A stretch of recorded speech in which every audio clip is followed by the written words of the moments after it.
Matindi na ang pagiging desperado na itong mga DDS. At yan po ay pinapakita ng mga nasa paligid ni Sara Duterte. So, ito ba ay alam ni Sara Duterte? Siya ba ang pasimuno ng pagiging desperado? Kasi parang ganun ang nangyayari, di ba? Ganun ang nangyayari. Natural lamang na kung ano yung nakikita na itong mga nasa paligid ni Sara Duterte sa ikinikilos si Sara Duterte. Gagayahin din nila. Etong si Guanzon, halimbawa, gusto nila ay palabasin na patay na si PBBM.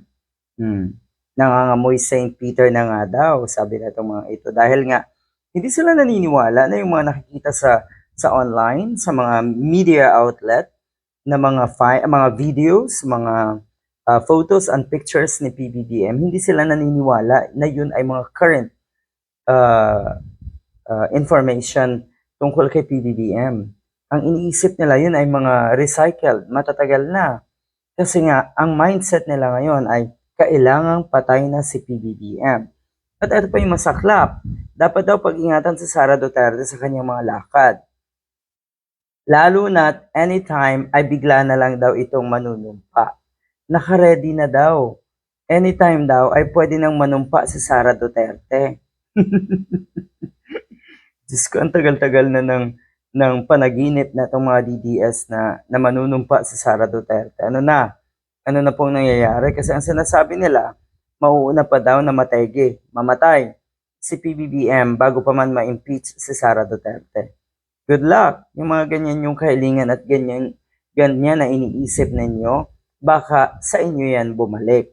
Ano daw, marami daw pwedeng mangyari. Pwede daw mapaaga sa 2028. Kaya dapat daw ay nakaredy, alagaan si Sara Duterte sa kanyang mga lakad.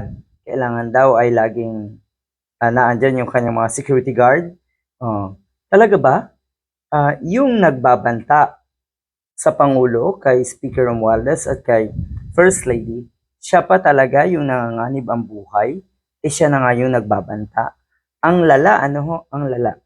So yung kondisyon ni PBBM na nakikita ninyo, totoo yun.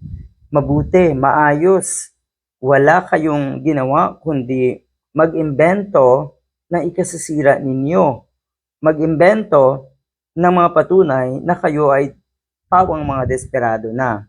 Utos ba yan ni Sara Duterte? Pwede.